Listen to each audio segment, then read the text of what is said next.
Bienvenido al 11º video del curso Especialización en el Sistema de Justicia Penal, que corresponde a la unidad 8.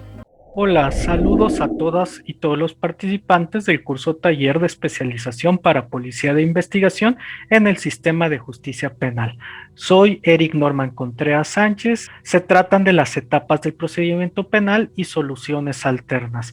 Vamos a ver solamente de manera genérica cada una de las etapas para que ustedes como operadores del sistema la conozcan de manera general, entendiendo que como policías intervienen principalmente en la primera etapa, que es la de investigación, en sus dos fases que contempla la investigación inicial y complementaria. Sin embargo, es muy importante que tengan una perspectiva sobre todo el procedimiento y a qué conclusión se llega al final de este. Las etapas del procedimiento penal se encuentran reguladas en el artículo 211 del Código Nacional de Procedimientos Penales y nos señala que comprende las siguientes. La primera es la etapa de investigación, que comprende dos fases. La primera, que es la investigación inicial, que comienza con la presentación de la denuncia, querella u otro requisito equivalente y concluye cuando el imputado queda a disposición del juez de control para que se le formule la imputación. Yo agregaría que comienza, por ejemplo, en la actividad policial, cuando se tiene conocimiento de un hecho en flagrancia y empieza la intervención y aplicar el Código Nacional de Procedimientos Penales, y va a concluir esta primera fase cuando el Ministerio Público decide conducir al imputado ante el juez de control para realizar o formular la imputación, iniciando la audiencia inicial. Entonces, por consiguiente, la investigación complementaria va a comenzar desde la formulación de la imputación y se agota una vez que se haya cerrado la investigación. Entonces, quiere decir desde que comienza esta audiencia inicial, cuando se formula la imputación, va a continuar en la investigación complementaria y se va a cerrar cuando lo indica el juez de control, el plazo que haya determinado en su momento. Después tenemos una segunda etapa que se llama de intermedia o de preparación del juicio, que comprende desde la formulación de la acusación hasta el auto de apertura del juicio. Esta es la única etapa que comprende una parte escrita y una oral.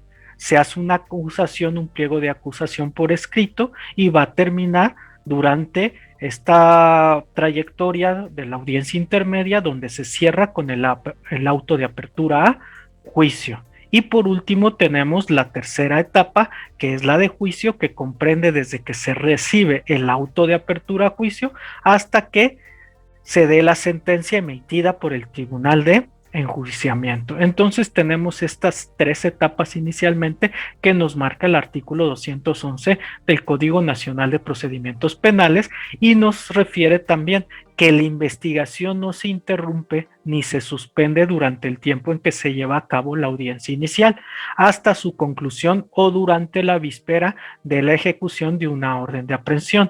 El ejercicio de la acción penal inicia con la solicitud de citatorio a audiencia inicial puesta a disposición del detenido ante la autoridad judicial, o cuando se solicita la orden de aprehensión o comparecencia, con lo cual el Ministerio Público no perderá la dirección de la investigación. Entonces, a lo que nos está refiriendo, que aunque exista la audiencia inicial, no importa, el Ministerio Público sigue investigando para allegarse de mayor información, integrarlos como datos de prueba en su momento y poder sustentar primero la imputación y posteriormente la acusación.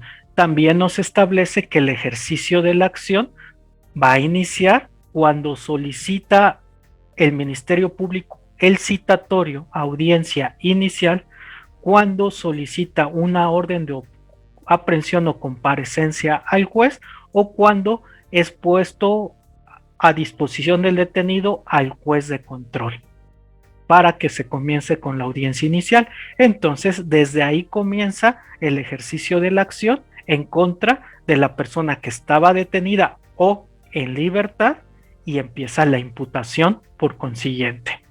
El proceso dará inicio con la audiencia inicial y terminará con la sentencia firme. Entonces, entender que el todo es el procedimiento, desde que se tiene conocimiento del delito, y termina con la sentencia firme. El proceso comprende desde que se judicializa, que quiere decir desde que comienza la audiencia inicial y termina con la sentencia firme, y el juicio comenzará en la tercera etapa con la audiencia de juicio oral y terminará con la sentencia. La etapa de investigación, tenemos entonces disposiciones comunes a toda esta etapa durante sus dos fases.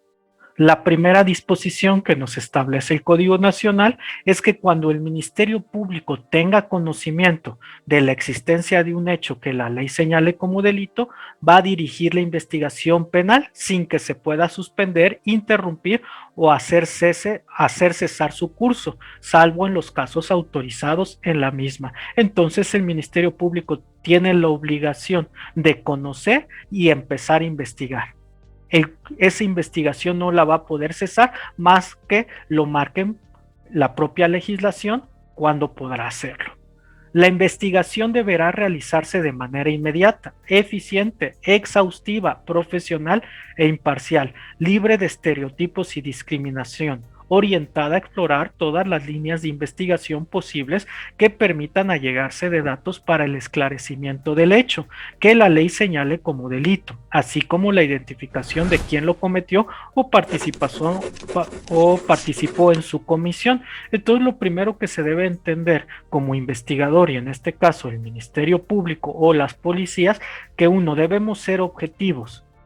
No podemos tener ningún prejuicio o hacer valores de juicio anteriores respecto a las personas que se encuentran involucradas en este hecho. No podemos hacer ningún acto de discriminación. Siempre debemos ser profesionales e imparciales. Y la búsqueda inicial es para conocer la verdad, esclarecer los hechos, y ya dependiendo de ello saber si existe o no delito y en su momento identificar quién lo cometió o quiénes participaron en el mismo, pero siempre bajo este principio de objetividad y de respeto a los derechos humanos, entendiendo también ellos que la discriminación es una violación a los mismos. La investigación tiene por objeto que el Ministerio Público reúne indicios para el esclarecimiento de los hechos y en su caso los datos de prueba para sustentar el ejercicio de la acción penal, la acusación contra el imputado y la reparación del daño. Entonces, por consiguiente, como comentamos anteriormente, lo primero es esclarecer los hechos. En el caso de que el Ministerio Público considere que existe delito derivado de toda la información que tiene de estos datos de prueba, entonces va a sustentar la acción penal, en su momento va a hacer la acusación contra el imputado y va a buscar que exista una sentencia condenatoria y por lo tanto también una reparación del daño. Posteriormente tenemos que toda persona o servidor público está obligado a proporcionar oportunamente la información que requiera el Ministerio Público y la policía en el ejercicio de sus funciones de investigación de un hecho delictivo concreto. En caso de ser citados para ser entrevistados por el Ministerio Público o la policía, tienen obligación de comparecer y solo podrán excusarse en los casos expresamente previstos en la ley. En caso de incumplimiento, se incurrirá en responsabilidad y será sancionado de conformidad con las leyes aplicables. Por consiguiente, todas las personas tienen la obligación de dar información respecto a la comisión de un hecho delictivo específico, ya sea la policía o el Ministerio Público, pero eso no quiere decir que en el momento los podamos obligar a darnos esta información. El mismo Código Nacional de Procedimientos Penales establecerá las reglas que se deben seguir para la solicitud de esta información y que si inicialmente a mí como policía no me quieren dar una información, ¿cómo se lo haré comunicar al Ministerio Público y cuál es la decisión que va a tomar si él mediante un mandamiento ministerial va a solicitarla o va a solicitar del juez de control ¿sí? Un mandamiento judicial que lo obsequie para que ser cumplimentado, y en su momento entonces si no quiere otorgar la información habrá formas de sancionar y estará incurriendo en su momento en un delito la persona que no lo quiera hacer. Pero sí aclaro esa circunstancia, aquí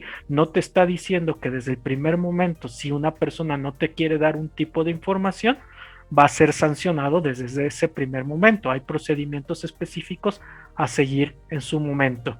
Durante la investigación, tanto el imputado, cuando haya comparecido o haya sido entrevistado, como su defensor, así como la víctima ofendido, podrán solicitar al Ministerio Público todos aquellos actos de investigación que consideren pertinentes y útiles para el esclarecimiento de los hechos. El Ministerio Público ordenará que se lleven a cabo aquellos que sean conducentes. Por consiguiente, tanto la víctima, su asesor, el imputado, su defensor, si se requieren actos de investigación que es imposible que ellos realicen, entonces se los solicitarán al Ministerio Público. Y si son conducentes y que realmente están cumpliendo un marco de legalidad, entonces se los tendrá que ordenar. Y por lo tanto, muchas veces lo van a tener que cumplir las policías. Es por ello que el policía siempre debe entender que los actos de investigación están encaminados a esclarecer los hechos y no favorecer a alguna de las partes, entendiendo que somos sujetos del procedimiento, pero no somos partes en el mismo, y lo único que nos toca es actuar conforme a la ley, respetando de los derechos humanos, con una cuestión de profesionalismo y objetividad que nos va a llevar a obtener información que sea útil, no al Ministerio Público, no a la defensa, a esclarecer los hechos. El siguiente punto que tenemos, el Ministerio Público y la policía deberán dejar registro de todas las actuaciones que se realicen durante la investigación de los delitos, utilizando al efecto cualquier medio que permita garantizar que la información recabada sea completa, íntegra y exacta, así como el acceso a la misma por parte de los sujetos que de acuerdo con la ley tuvieran derecho a exigirlo. Aquí ya tenemos parámetros y protocolos que nos dicen cómo, en dónde se tendrá que registrar finalmente esa información, como es el informe policial homologado, cómo son sus anexos, el registro de cadena de custodia.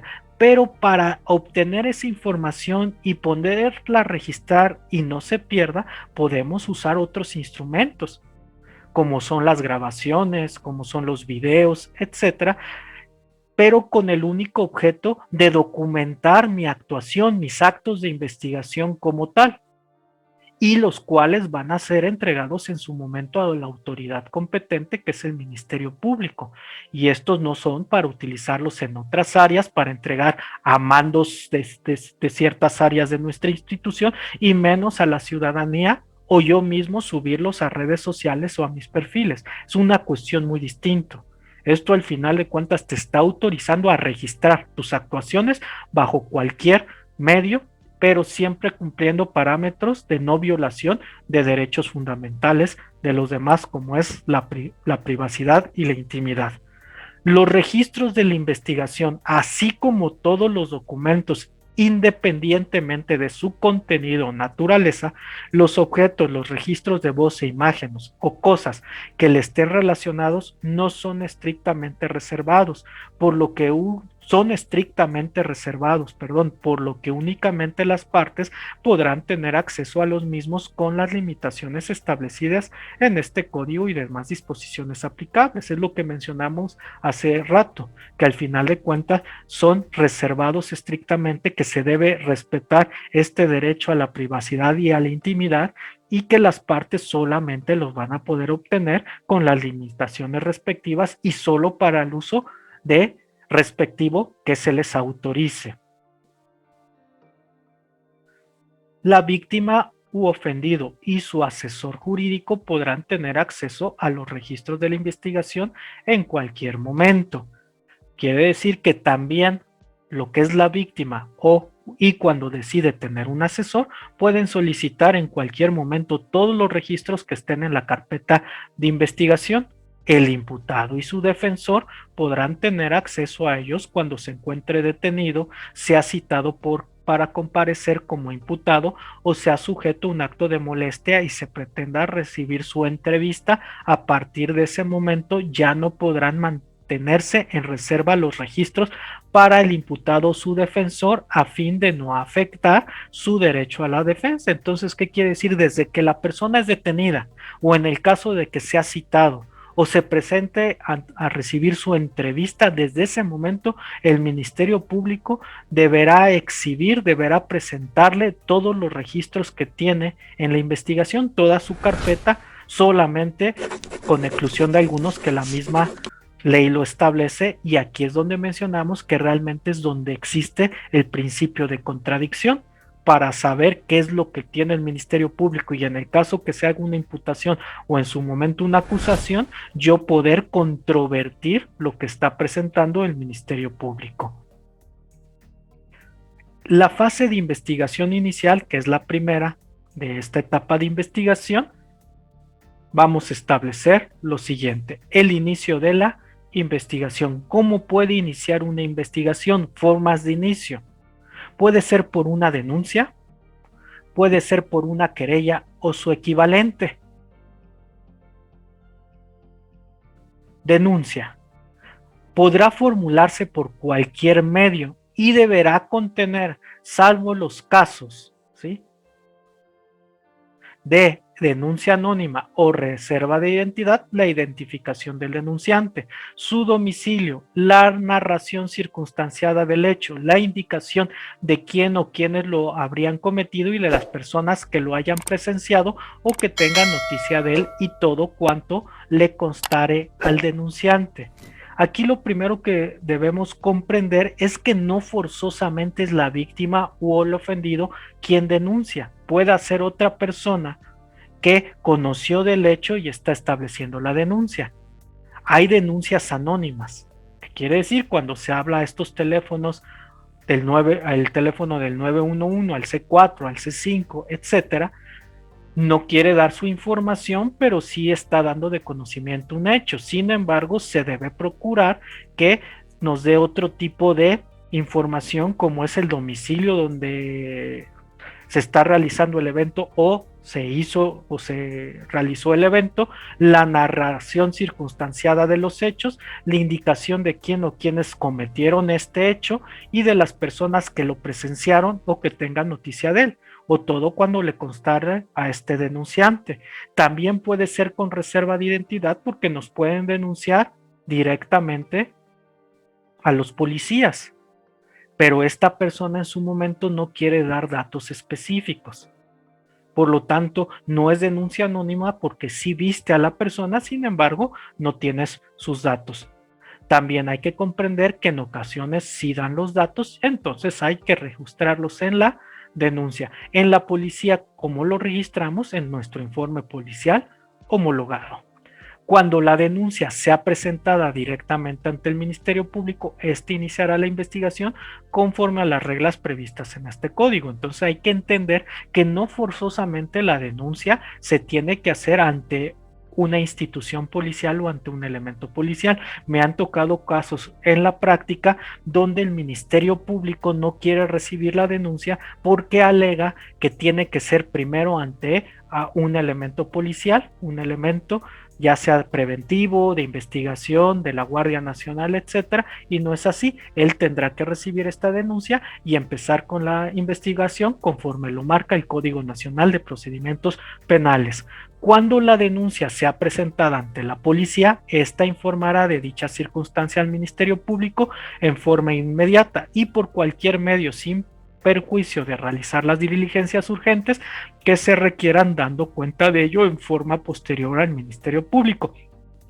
Recordar lo que vimos ya en el artículo 132 del Código Nacional de Procedimientos Penales y la lectura que hicieron del artículo 77 de la Ley General del Sistema Nacional de Seguridad Pública, donde siempre nos establece que cuando conocemos de un hecho probablemente constitutivo de delito o se nos presenta una denuncia, lo primero que tenemos que hacer bajo cualquier medio es comunicarnos con el Ministerio Público para que él coordine la investigación. Sin embargo, habrá actos que nos permitan la ley, actos de investigación, detenciones en flagrancia, la cuestión de priorización de los indicios, la cuestión de atender a las víctimas, etcétera, que son diligencias urgentes que vamos a tener que realizar antes de comunicarlo al Ministerio Público, pero una vez que tenemos el control de la situación, tenemos que comunicárselo para que él empiece la coordinación de toda la investigación.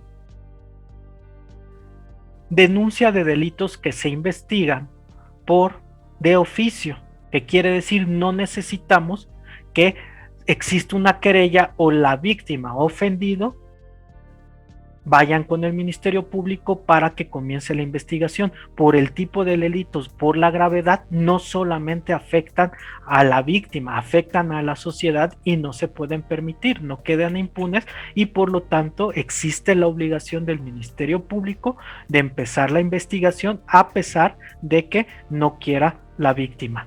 Tratándose de delitos que deban perseguirse de oficio, bastará para el inicio de la investigación la comunicación que haga cualquier persona en la que se haga del conocimiento de la autoridad investigadora los hechos que pudieran ser constitutivos de delito.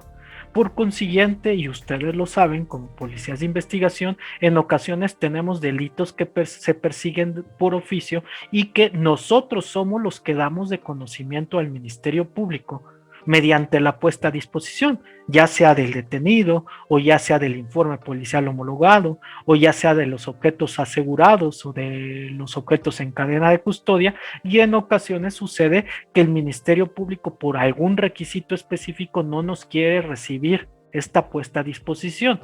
No, él tiene que recibir la puesta de disposición, tiene que comenzar la investigación porque es un delito que se persigue de oficio. Ya si nosotros no cumplimos con los lineamientos legales que se nos establecen, entonces él tendrá que dar vista a otro Ministerio Público para que empiece un procedimiento en nuestra contra, o tendrá que hablar con los mandos o con la institución respectiva para que se comience una responsabilidad administrativa, pero eso es distinto a no comenzar una investigación a la que está obligado realizar.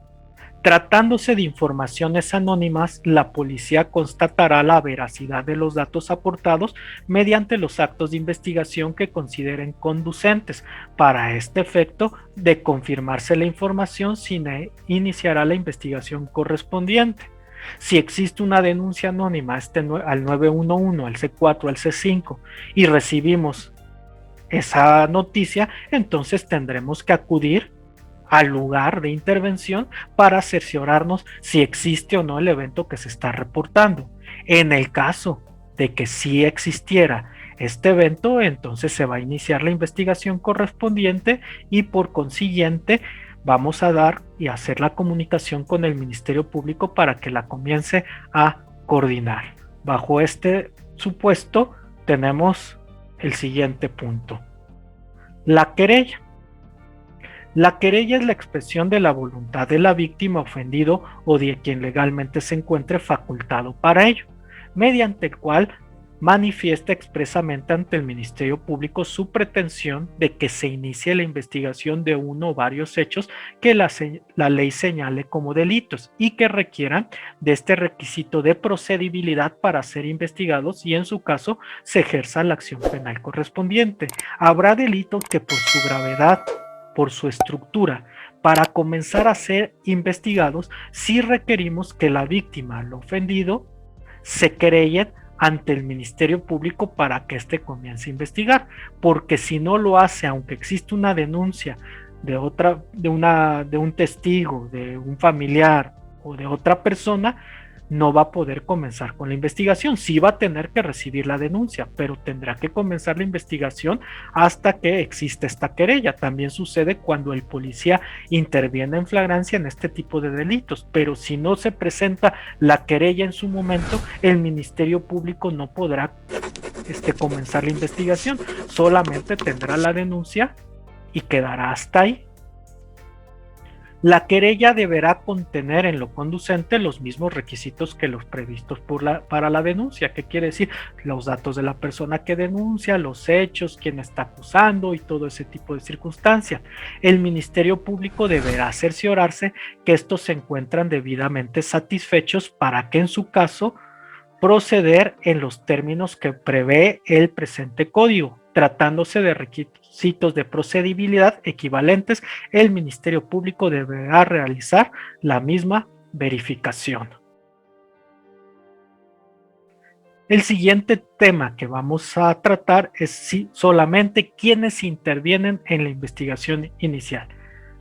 ¿A quiénes tenemos como intervinientes? Primero, al policía primer respondiente, que es este elemento policial, este elemento civil, que puede ser un policía municipal, estatal, un guardia nacional, lo que es la policía de investigación, etcétera, y que llega primero al lugar de intervención. También las policías que llegan posteriormente en apoyo para distintas circunstancias, que puede ser por cuestiones de seguridad, puede ser para realizar actos de investigación, puede ser para apoyar a la canalización de las víctimas, el traslado de los detenidos, etcétera. También tenemos a las policías con capacidades para procesar, quiere decir estos especialistas que fungen en la cadena de custodia y hacen criminalística de campo ya con conocimientos y habilidades que tienen también los peritos para procesar adecuadamente en el lugar estos indicios, a diferencia del primer respondiente, que en el caso de que existe una priorización va a tener que recolectar por esta urgencia inmediatamente estos indicios y ya procesar bajo otras circunstancias en un lugar seguro.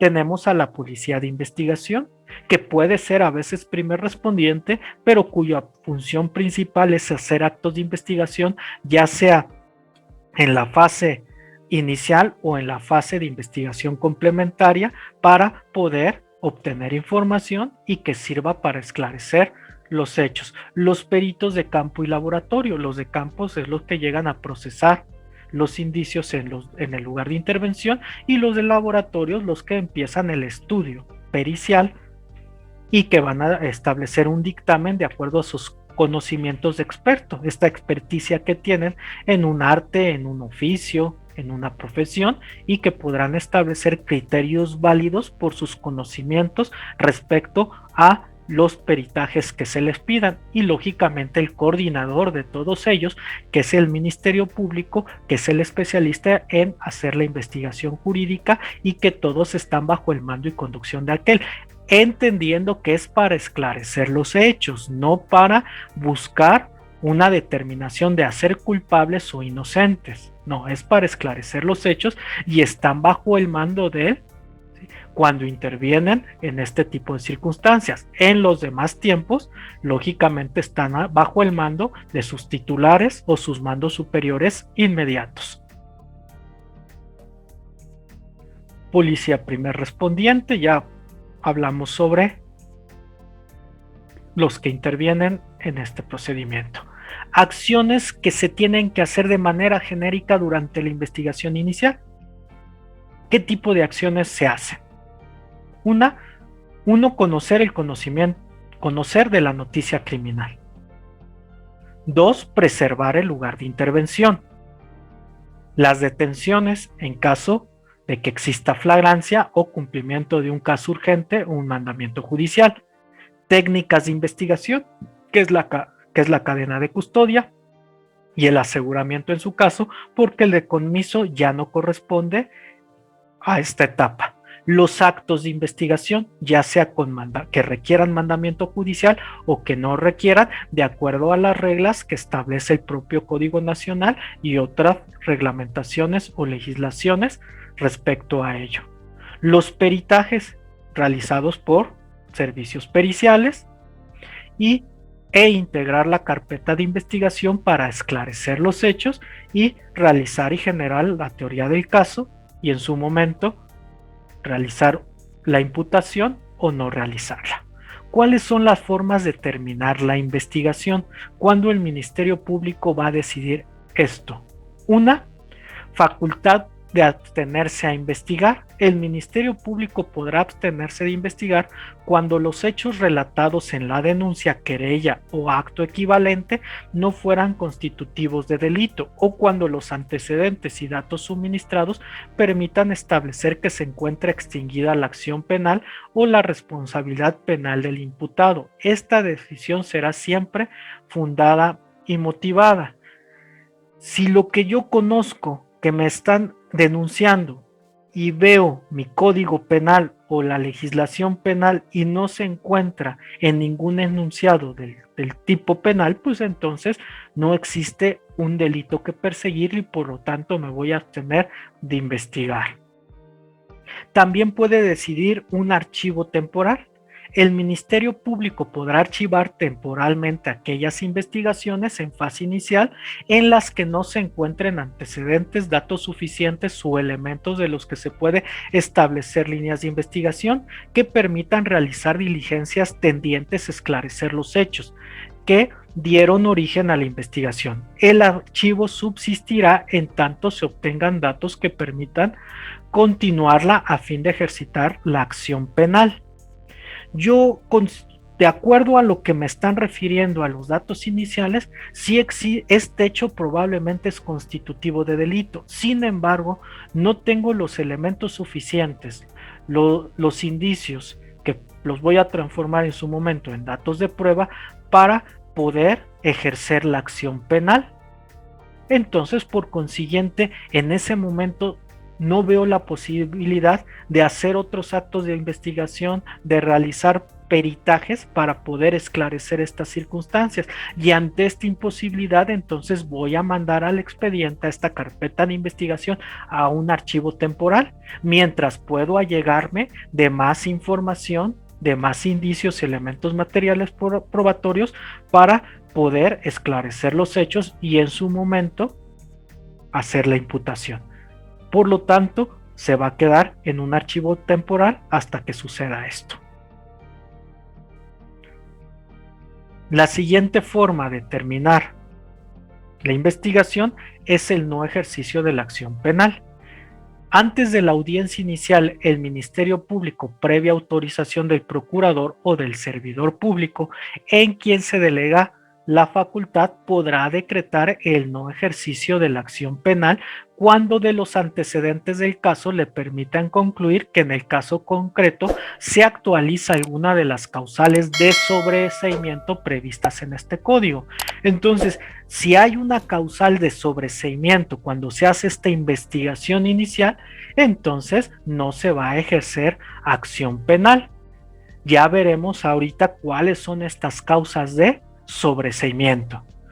Los criterios de oportunidad: iniciada la investigación y previo análisis objetivo de los datos que consten en la misma, conforme a las disposiciones normativas de cada procuraduría, el Ministerio Público puede abstenerse de ejercer una acción penal con base en la aplicación de un criterio de oportunidad, siempre que en su caso se haya reparado o garantizado los daños causados a la víctima u ofendido.